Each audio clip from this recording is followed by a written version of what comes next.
common cold. I'm going to try to convince you that we may cure some forms of cancer before we cure the common cold, unfortunately. But we're soldiering on to continue the metaphor.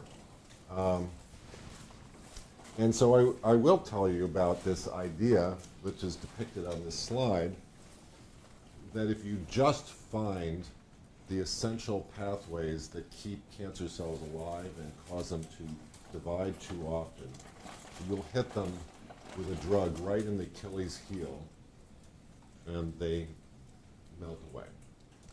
And that's an oversimplification, and I always am at risk for being a glass half full kind of guy, but there's a lot of promise in our new drugs, and I'm going to tell you about some of our new results, some of which not even published yet, happening down the road at the clinical center at NIH, and then broadly tell you about how the Cancer Institute is approaching precision medicine and how to apply it to around the country. And that, of course, is been very invigorated by the Vice President's Moonshot initiative that we've all been excited about. So this slide I put up for some sentimental reasons. So this is my father's microscope from medical school. He gave it to me when I was a kid.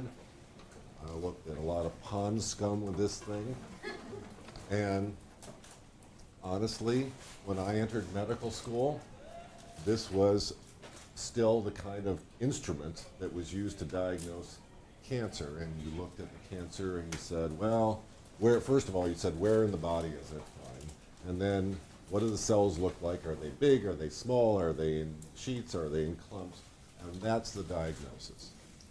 So, fast forward 35 years. This is from a recent paper that we published from my lab. And that's our new metaphor of cancer. We have ideas of molecules that are essential to keep this malignant process going. And it's in incredible detail about proteins that interact with each other and how drugs can come in and block those interactions. So that's the essence of what I'm going to tell you. And what started me on this quest for molecular diagnosis was this kind of question. These two patients both would have had a diagnosis of diffuse large B-cell lymphoma, which is what I'll talk about today. Cells are diffuse under the microscope. They're large in size. But chemotherapy is very effective in this disease, but only in about half of the folks. So, what is different between patient number 1 and 2? Patient 1 might respond to chemotherapy, have a cure, go on with their life, and have no other problems. Patient 2, very aggressive disease, dies rapidly. So if you ever heard, someone sick, healthy one day, sick as a dog the next day with lymphoma, it's this disease, diffuse large B-cell lymphoma. It can kill you, but we can cure it. And I've been very interested in whether there were molecular differences between these tumors that we can't see under the microscope that would help us figure that out. And what's more, if we were to find those molecular differences, could we then be smarter about our therapies? Of course, chemotherapy is not a smart approach. It's a slash and burn approach. So I'm going to tell you about some targeted agents that hit the cancer where it lives, have no side effects to speak of, and can, in some patients, make it go away. So early on, and this is a penny from 1999, we developed a new tool to look at the genome of cancer cells. So the genome, as you probably know, has 24,000 some odd genes. And each of them are active or not active in different cells of our body. There's a reason the white blood cells do what they do, which is make antibodies, and the brain thinks, right? They have the same genes just different ones are active in one cell or the other. Well, likewise in cancer, you have two cancers, they have this, they can have the same genome, but one gene is active here in one patient, but not in the other patient. So we have this, what we fondly call the lymphochip. There's 18,000 spots on this. Each spot is DNA from a different human gene. And when you zoom in here, you see there's some red spots, some yellow spots, some green spots. And the red spots would be a gene that's highly active in a patient's cancer, green, not active, and yellow somewhere in the middle. And with this new microscope, so to speak, we then were able to subdivide this disease, diffuse lymphoma, into two types that we call ABC and GCB. And I'm not going to be very science-laden in this talk. They come, the reason we call them that is they come from different types of normal white blood cells, normal B lymphocytes. They inherit from their normal progenitors a different pattern of gene activity, and that changes how they respond to therapy. So here is the survival curve of patients who have these two types. And what you'll see, if you've never looked at this, is as the curve goes down, not good. These are patients dying. And it is the ABC tumors that are the more lethal type.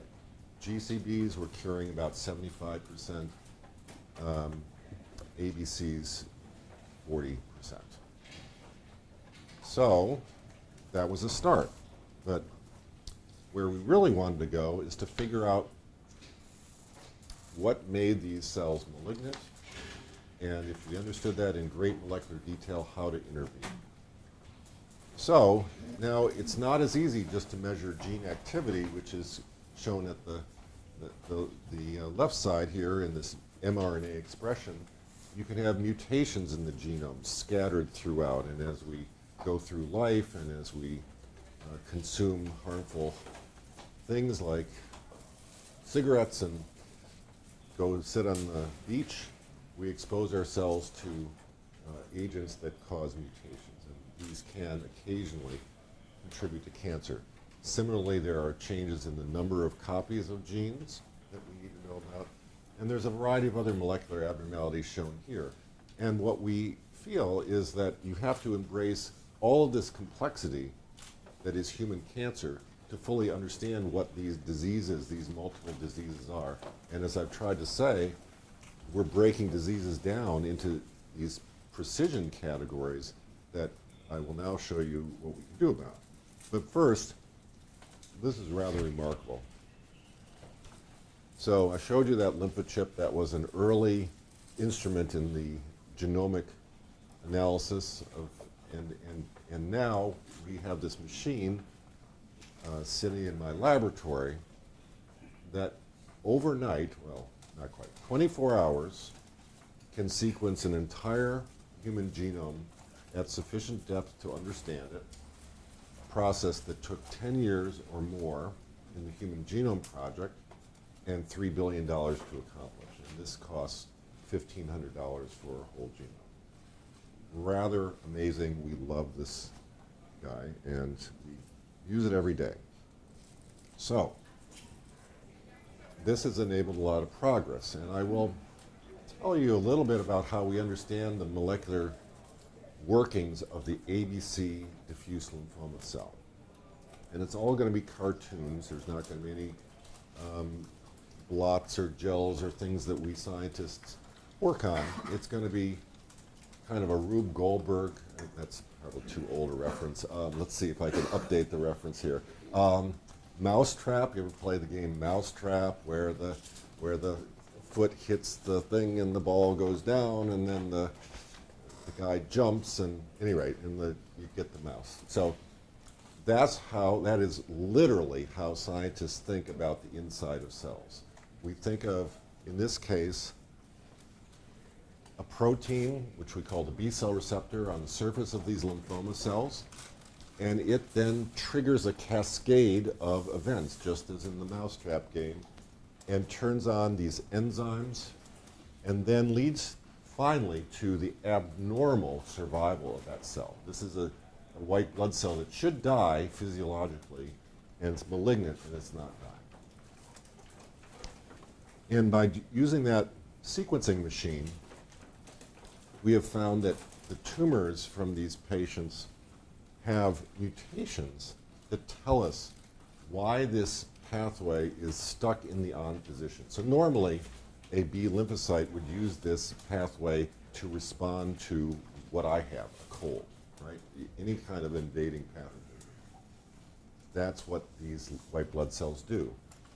But after a while, you have to turn this off. If not, every time we get a cold, we become chipmunks, basically. Our lymph nodes would swell, and so this has to be turned off. But in lymphomas, it's on all the time, and it's partly because of these hardwired mutations that occur in cancer.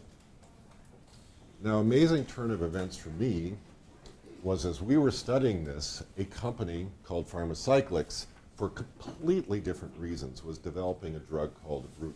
They were developing it for autoimmune diseases and thought they would attack the B lymphocytes. But I gave a talk, a little parenthetical for the representative, I gave a talk which was sanctioned by the government that I should travel, which is a good thing for scientists to do.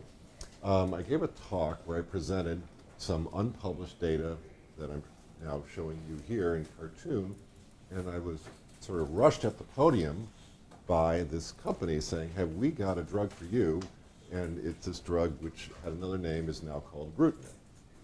So in short order, we decided to do a really quick look-see at whether that drug would be active in patients with this type of lymphoma. And another little advertisement, this is our NIH Clinical Center, which we love. It's the largest research hospital in the world. Every patient in this hospital is there because they're participating in research. And it's really how we do what we do. And with my colleague Wyndham Wilson, so I'm not practicing physician, it would be a little dangerous at this point. So I collaborate with somebody who is really good at this, Wyndham. And this was our second patient that we treated with ibrutinib, and she was a 52-year-old, gave away the punchline, is a 52-year-old woman. Well, no, she is something else now. So she was a 52-year-old woman with this type of lymphoma. She had a mutation, one of those mutations I was telling you about in her tumor, in the B-cell receptor. So a typical situation. She had had a couple of chemotherapies, worked for a while, then the tumor came roaring back. So that's all the patients I'm going to be telling you about have this kind of resistant disease to our current therapy. We treated her with this drug, and she went into a complete remission by 8 weeks. So this is a slice through her abdomen, and these yellow are her tumors that have the arrows. These other yellows are good things, they're your kidneys. But these tumors, after treatment for 8 weeks, went away. So this was she is now, let's see, 58 years old. Still with us, no tumor, takes this drug every day by mouth, no side effects. A happy camper. We're very pleased, of course, that she did so well. But of course, your results may vary, as I say, and the question is really how often will this be as effective as this? So we did a full-on clinical trial, 70 patients nationwide, and we predicted by our science that it would be the ABC tumors that had this molecular pathway active that would respond, and that's exactly what we saw. We saw a 37% response rate there, and virtually nothing happened in the other molecular subtypes. So this, in a nutshell, this slide is precision oncology. You got one tumor, you respond to the drug. You got the other tumor, you don't respond to the drug. And they look the same under the microscope. You need a molecular diagnosis. But, of course, why didn't everybody respond? I've been telling you how important this pathway is. Why didn't we do better for 2/3 of the patients? And could we somehow understand that and make our diagnosis more precise than just ABC versus GCB? And I'm going to summarize this, and our thought was that maybe it has to do with what particular mutations you had in your tumor. And long and short of it is that if you have these two mutations together in the same tumor, you had an 80% response rate in that trial. So that triggered something in our mind, because there was another type of lymphoma called primary central nervous system lymphoma that we then thought might respond to this drug. And why? First of all, it is a diffuse lymphoma. It occurs in, as the name implies, primarily in the brain, often nowhere else. Not a great place, by the way. Just think about that, to have a growing tumor. It resembles the ABC type of tumor that is in your lymph nodes that I've been telling you about. It doesn't respond very well to chemotherapy. And in the literature, just published, like hot off the press, were studies that showed that these two mutations were found in 75% of the patients. So Wyndham and I said, we have got to try ibrutinib in these patients.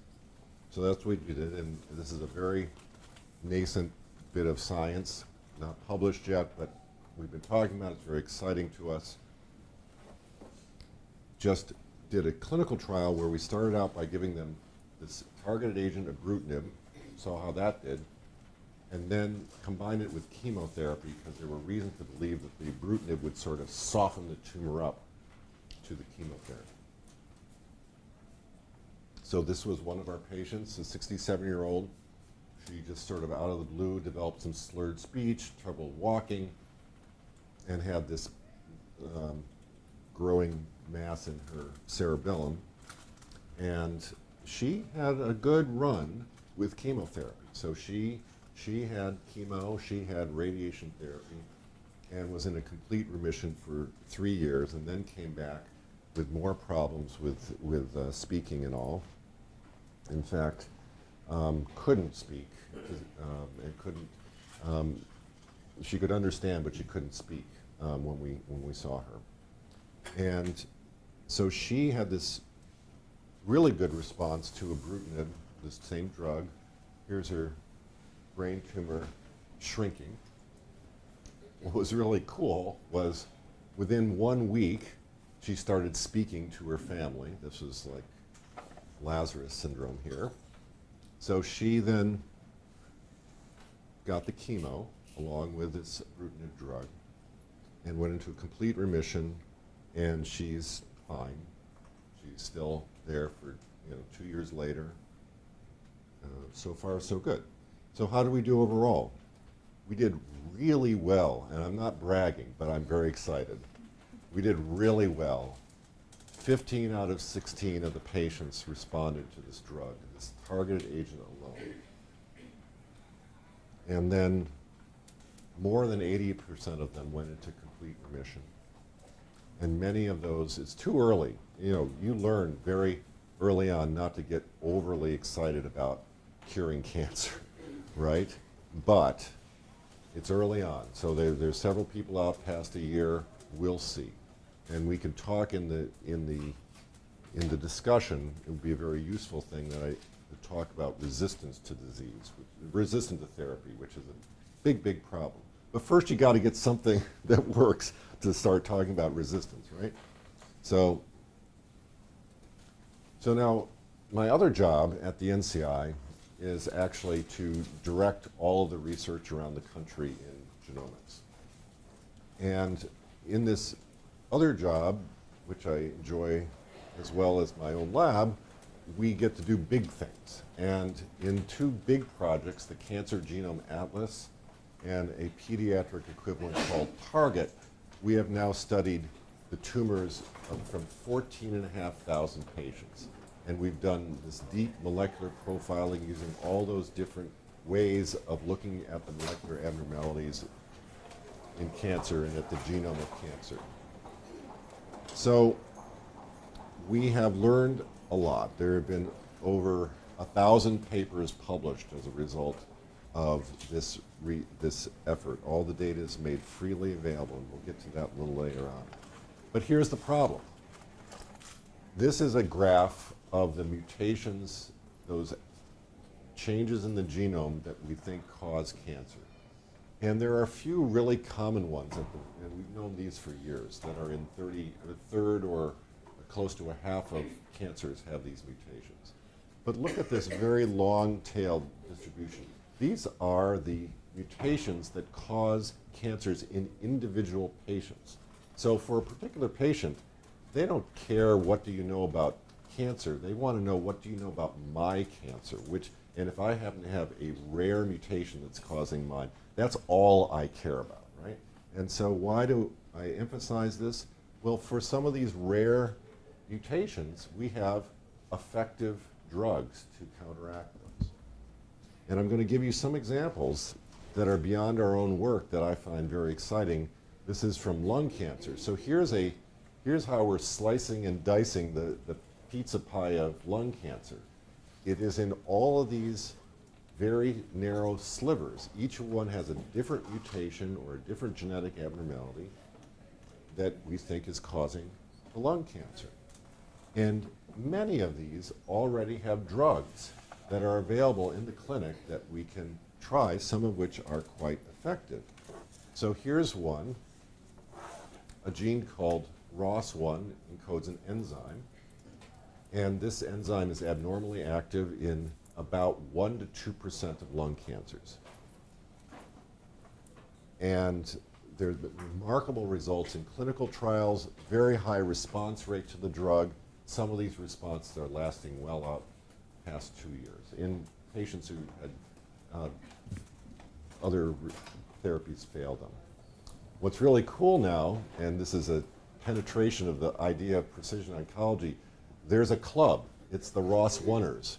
And they have a patient advocacy group that is for patients whose lung cancer has this particular abnormality. So I think we're getting the message out that molecular diagnosis is important.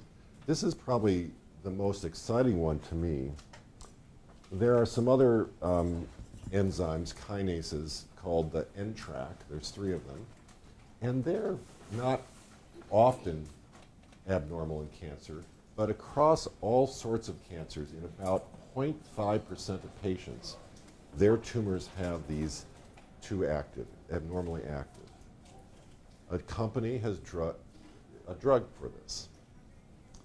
And in just a phase 1 trial in 2 different centers, Memorial Sloan Kettering and MD Anderson, response rates were close to 80% in these various cancers that had resisted all therapy before. This was such dramatic result from so few patients. This is remarkable. The FDA said, we are going to give this breakthrough status, which means we're going to fast track all of our regulatory approvals. We're going to work hand in glove with the company to tell them exactly how we would like the studies conducted so we can get this drug approved and out to patients as fast as possible. So that's what we're going for.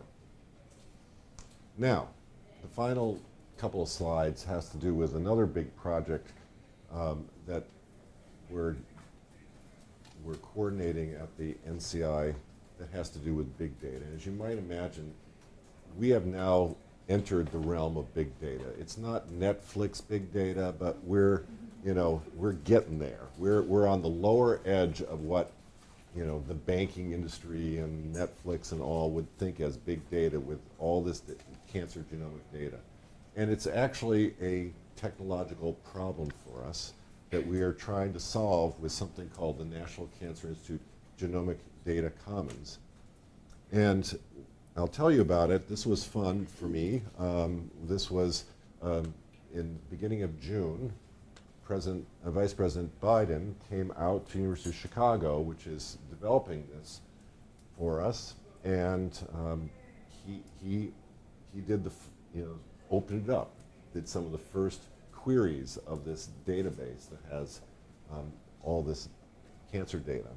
And he really got it, and I think one of his talking points in the moonshot is that sharing of data amongst researchers is essential. And that is what he wants to promote, and the GDC is one way to do that. And essentially what we're going to do is take all of our existing data from also around the world, not just the molecular data, but also the clinical data, the response of that patient to therapy. What drugs did they get? Did the drugs work or not? Bring all that data in. We will make sure all the data speaks to the other data. We will harmonize it using common software. And we will make these various calls for the genetic abnormalities in the cancer in a uniform way. Now, importantly, this is all sensitive data. It is your genome. So we're taking elaborate precautions to protect the security of the system and the patient's confidentiality. This is open today. You can go to the GDC website and browse the data, see what we have. But this is sort of the special sauce, this last bullet point. Anyone in the NCI has made a commitment that any researcher in the entire world who has done a good job at doing a research study in cancer and wants to share their genomic and clinical data with the rest of the world can do so through the Genomic Data Commons. We will foot the bill for keeping that data open and available to researchers, and I think we will gain from that by having more patients within the Genomic Data Commons represented. The researchers gain from this by being able to compare their data to everybody else's data. So it's a proverbial win-win. So beyond the 14,500 cases that I told you about that we have from our large programs in the NCI, we had a very nice donation of 18,000 cases from Foundation Medicine, and we had, and we plan to have many more, so we're going to get up to 48,000 total cases within about 3 years within the Genomic Data Commons. And this is the last slide that basically says that we imagine a day, not too distant future, where individual cancer patients will be getting this kind of genomic analysis of their tumors as a course of their care. And they will then choose, some of them, to become what we call cancer information donors.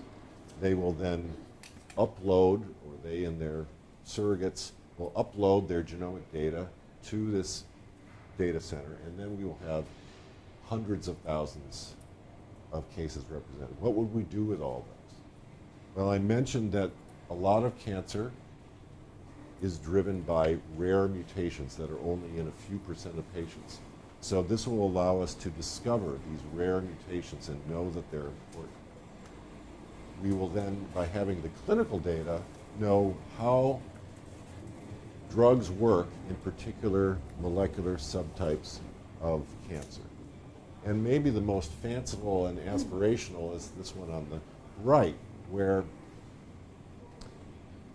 if the patients agreed, we could contact them once we did the analysis of their genome and say, there are these following 2 or more clinical trials that you would be eligible for based on the molecular nature of your tumor. So we could pre-identify cohorts of patients for these clinical trials, which is important because if you were a drug company and needed to try to develop a drug in 0.5% of patients who have a particular molecular abnormality, think what you have to do. You have to screen 100% of the patients, do the molecular analysis just to get that 0.5%. This would pre-identify the 0.5% and point them to the possible participation in the clinical trial. And then just thinking that we may arrive sooner than later at this scenario where the patient says, you know, doc, I feel fine, but I think there might be something amiss at the molecular level. So our patients are becoming very wise to this precision medicine, as I told you about the ROS1ers and the people who care about their molecular subtype. So this is not, I started using this slide probably 15 years ago, which was really a laugher. Now this is probably closer to reality. So thanks very much, and I'll take some questions.